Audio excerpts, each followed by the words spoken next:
Salut à tous, c'est Poupy, j'espère que vous allez bien. Bienvenue dans cette quatrième et dernière vidéo pronostic de la semaine. Déjà pour un tour 4, ça fait pas mal. On va parler du jour 2 de WrestleMania. J'ai regardé bien sûr le WrestleMania ce matin. Que dire, plein de choses. Alors déjà, je remercie la WWE parce que il y a quelques jours, on a appris que suite le fait que la WWE Network rejoignait le réseau Peacock aux USA, on perdait les commentateurs québécois. Jean Rougeau et... non, Jean Brassard et... les deux là, Rougeau et Brassard, voilà. Et je me dis, WrestleMania sans commentaire français, même si c'est les Québécois, j'étais un peu triste. Et là, je vois ce matin qu'il y a les commentaires français avec Christophe Ajus. Ah, j'étais content. Bon, le pay-per-view n'était pas sur AB1, mais bon, j'étais content de entendre Christophe Ajus commenter un pay-per-view et surtout WrestleMania.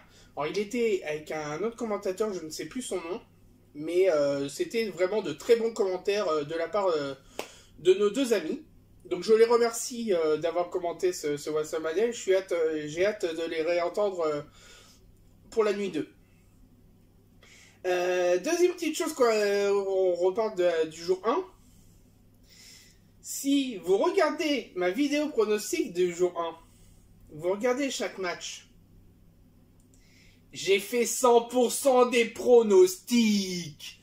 Tous mes pronostics sont bons. Alors,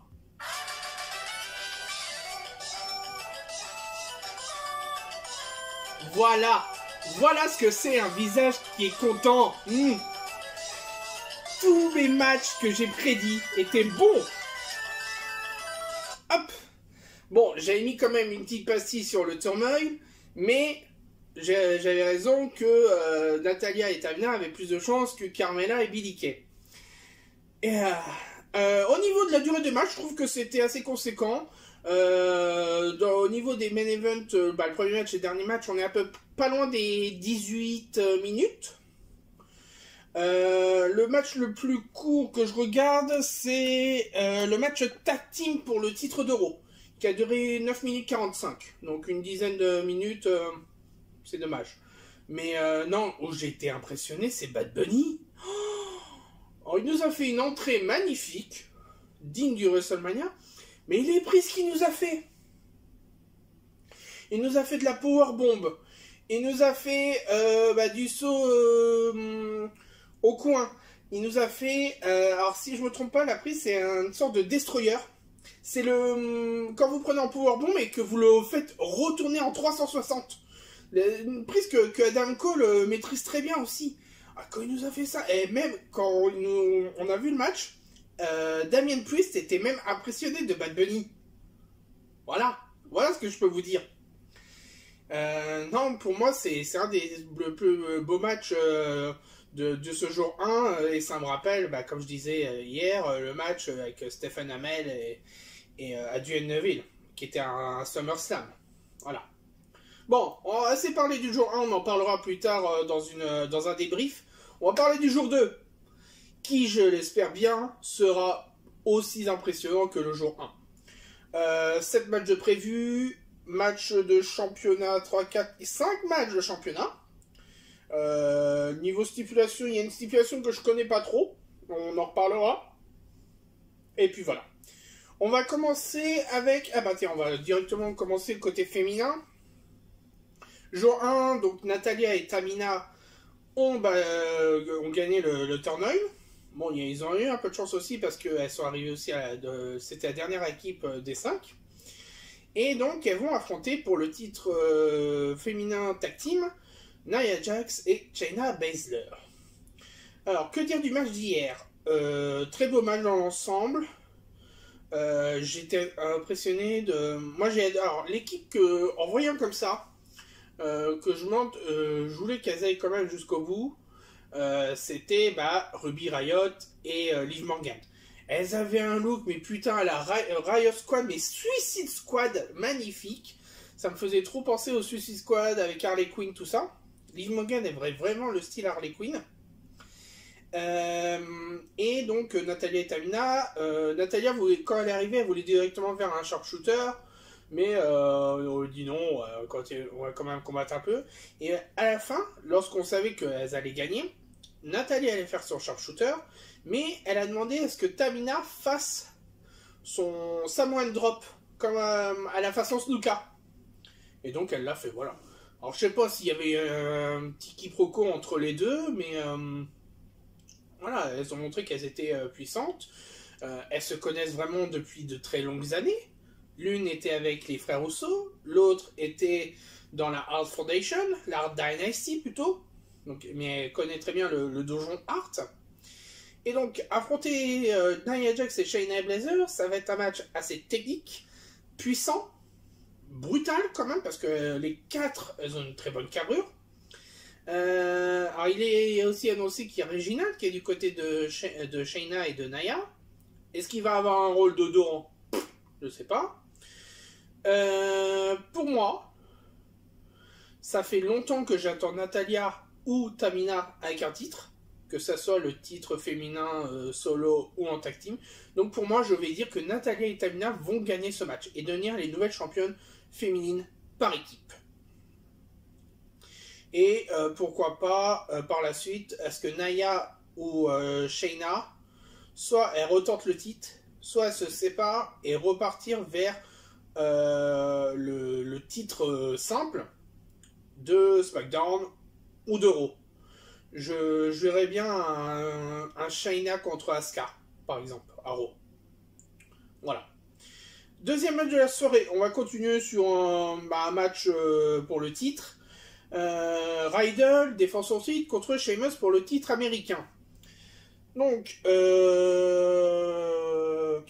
dire de ce match? Bon, c'est une petite rivalité qui est entre les deux. C'est pas vraiment grosse rivalité, mais les deux ils se rivalisent par rapport à leur technique et leur style de vie, plutôt. Victoire de Sheamus pour ce match-là, car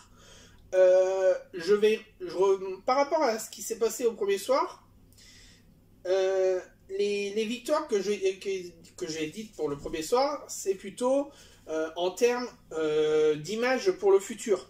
C'est des nouveaux arrivants où ils ont un solide passé et il y a besoin de changement. Bianca, la nouvelle arrivée, mettre en avant Omos avec AJ, remettre en avant Cesaro par rapport à Seth Rollins. Voilà. Là, côté Riddle contre Sheamus, même solution que je veux dire avec Natalya et Tamina, c'est que ça fait très longtemps qu'on attend Sheamus avec un titre. Depuis qu'il est revenu il y a quelques temps, si je me trompe pas, le dernier titre qu'il a pu avoir, c'était en tag team avec Cesaro, lorsqu'il faisait l'équipe The Bar. Et depuis, il fait un run solo. Et moi, je pense que du fait que Cesaro a pu battre Seth Rollins, qui était un très beau match, il nous a proposé 2 swings mais magnifiques, et un contraste de stomp par uppercut. De ce côté-là, Cesaro bat Seth Rollins, Sheamus bat Riddle, et devient nouveau champion des États-Unis. C'est une rédemption pour lui. Riddle, il est encore tout jeune à la WWE, et malheureusement, je ne trouve pas qu'il met plus en valeur ce titre des États-Unis. Même si, ce qui me gêne, c'est que par rapport à NXT, il fait répétition avec titre nord-américain. Voilà. Mais bon, c'est des titres secondaires qui ne peuvent pas changer facilement comme ça. Donc pour moi, victoire de Sheamus pour ce match-là. Troisième match. Kevin Owens contre Sami Zayn en match simple. Et Logan Paul du côté de Sami Zayn. Voilà, donc je crois qu'il y a un peu 2 semaines, Sami Zayn a invité Logan Paul à SmackDown pour lui montrer son documentaire, tout ça. J'ai pas trop suivi la rivalité qui s'est passée autour de Sami Zayn. Pourquoi il affronte Kevin Owens? C'est des matchs comme ça, on sait tous le passé des deux, ce sont de très bons amis hors dehors du catch, ils ont formé une équipe, Ils se sont séparés, ils se sont déjà affrontés, que ce soit à NXT ou dans le roster principal. Pourquoi les faire réaffronter là avec Logan Paul? J'ai une impression, c'est pas la même, c'est pas le même niveau, mais j'ai l'impression de revoir un match Kevin Owens Sami Zayn. Ça me fait penser avec Stone Cold et Shawn Michaels en Special Enforcer Mike Tyson. Et là, ce match-là entre les deux Québécois, ça me fait penser à ce match-là, mais c'est pas du même niveau, voilà, mais c'est la même ambiance, même si Logan Paul n'a pas la même prestance que Mike Tyson. Dessus, désolé Sami, mais je vois une victoire de Kevin Owens. Je sais pas quelle va être l'implication de Logan Paul dedans. J'imagine qu'il fait de la promo pour ses matchs de boxe ou ouais, c'est quoi? Oui, c'est de la boxe qu'il fait, je crois. Boxe ou MMA. Donc il vient faire un peu de promo, voilà. Mais pour moi, victoire de Kevin Owens. Quatrième match. On va repartir sur un match de championnat intercontinental. Big E défend son titre contre Apollo Crews dans un Nigerian Drum Fight.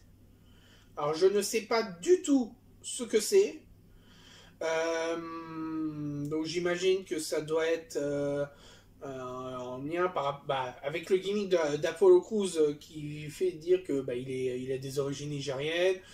Il vient maintenant avec une longue écharpe, une lance, et il a des personnes limite de l'armée nigérienne avec lui. De son côté, Big E, il va avoir le droit à une prestation musicale pour son entrée.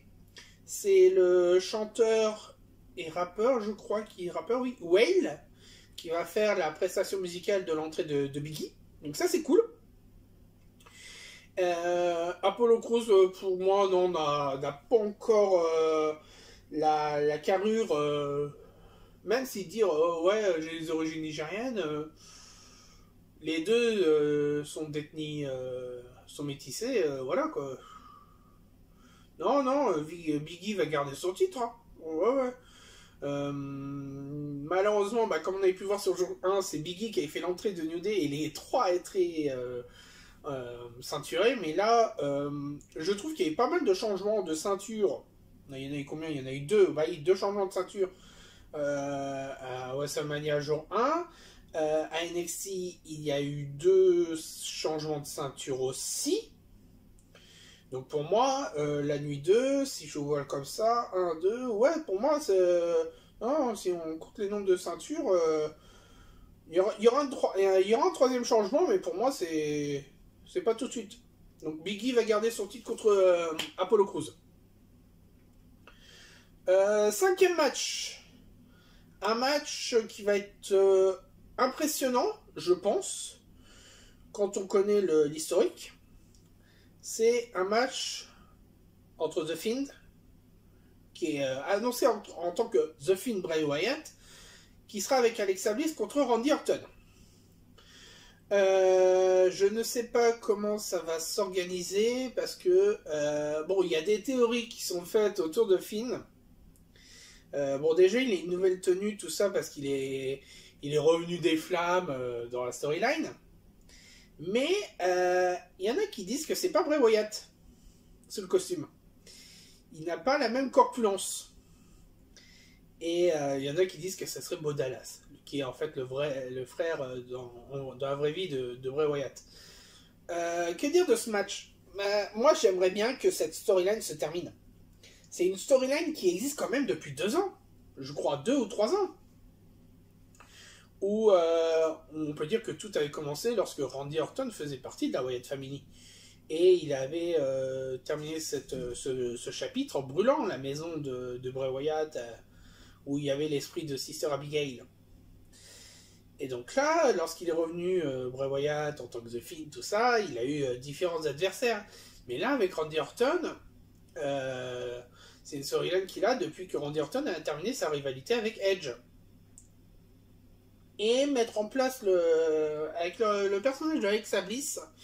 Alors, c'est dommage qu'on la voit plus catcher, parce qu'elle elle est très très talentueuse, Mais non, pour moi, je pense que c'est victoire de The Fiend.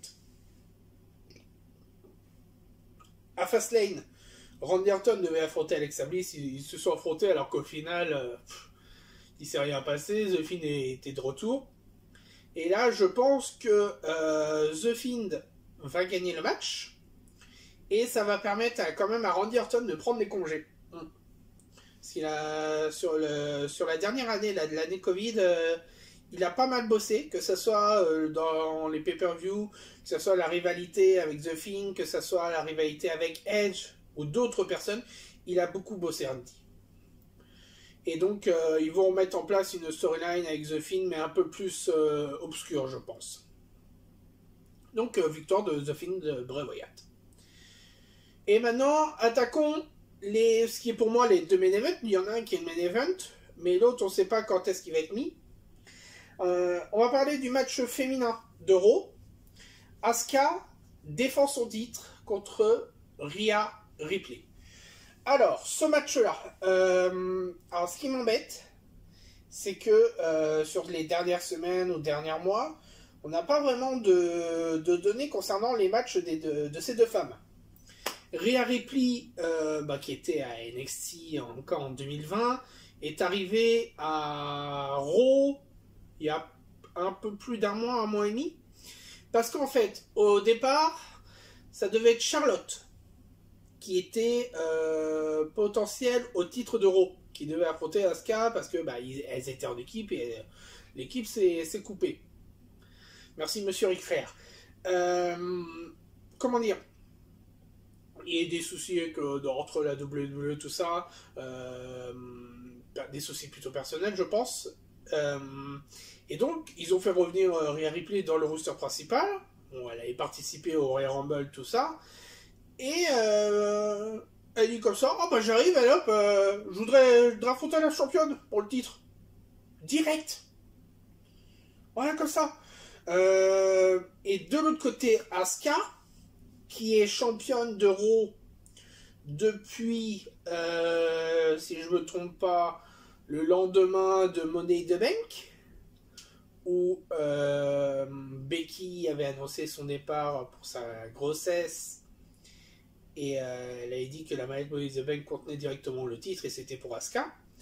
Et depuis ce moment-là, je n'ai pas de souvenir concernant des gros matchs de championnat pour Asuka. Parce que d'un côté, elle s'est concentrée aussi sur un parcours en tag team. Elle a été championne tag team. Mais voilà quoi, il n'y a pas eu beaucoup de matchs de championnat de la part d'Asuka. Et je trouve que cette run-là, elle a eu du vide.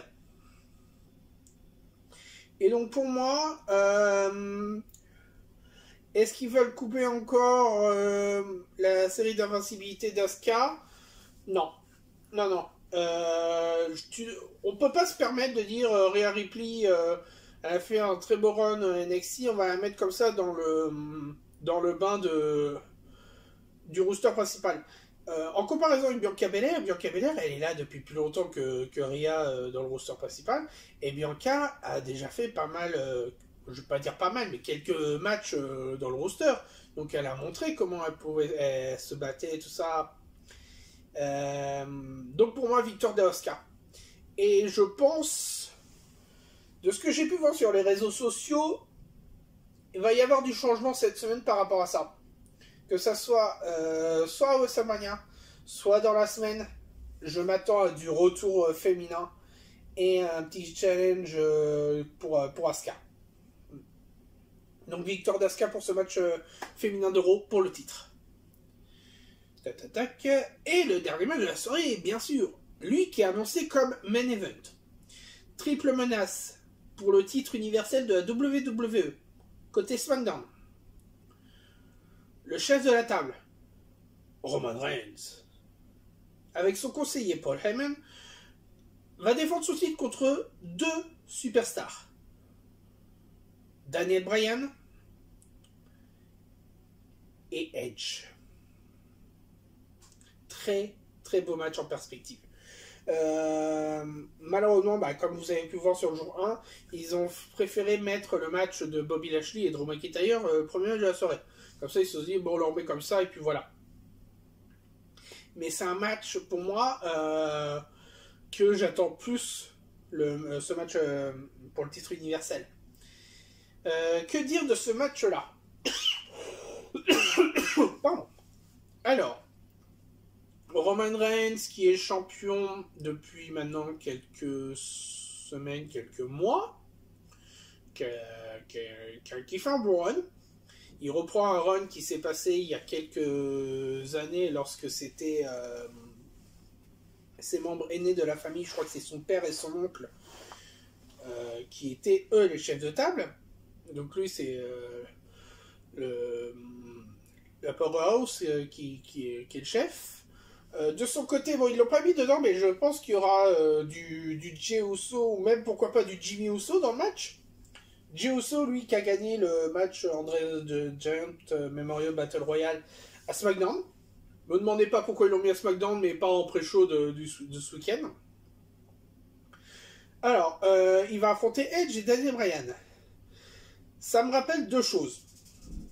Déjà, nous sommes à WrestleMania 37. Le dernier WrestleMania de Edge date d'il y a 10 ans. WrestleMania 27, où il avait défendu son titre contre Alberto Del Rio. Donc tu vois, déjà, ça remonte la surprise.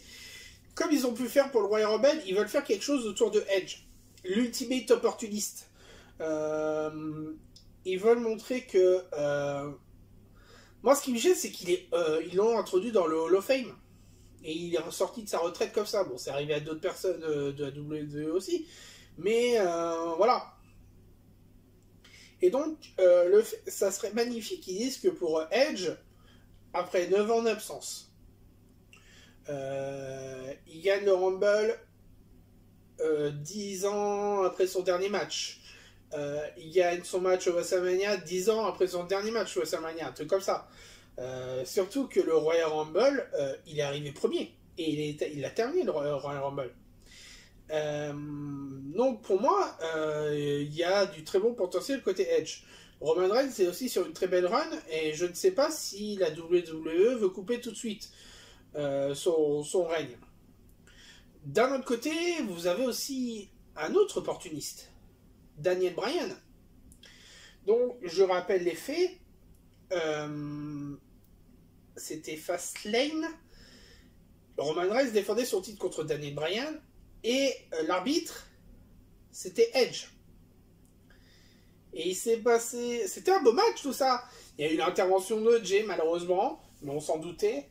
Et il y a aussi l'intervention de Edge. Et Daniel Bryan était en train de gagner. Il avait fait la soumission. Il avait réussi à soumettre Roman.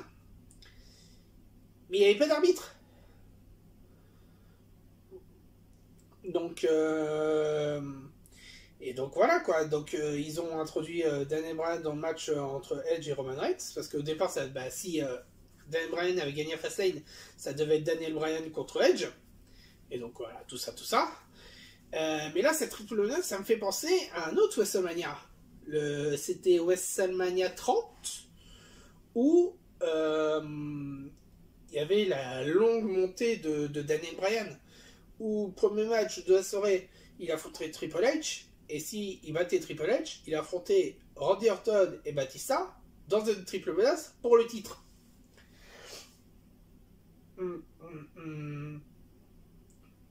Alors dessus, ce que je prévois, victoire de Edge. Voilà, je vous ai dit, il faut marquer le coup, les 10 ans, tout ça.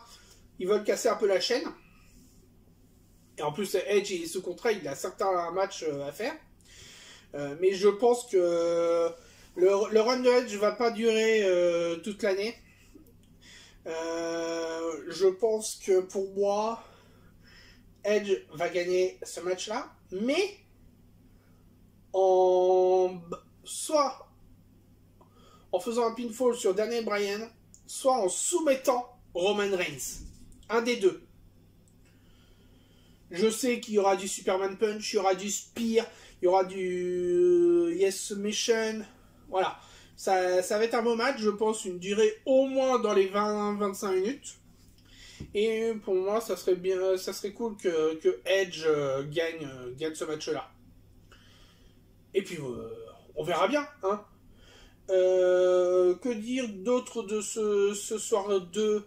Ils nous ont pas. On n'a pas vu sur le jour 1 des retours. Ils nous ont pas annoncé de retour aussi prévu pour la semaine.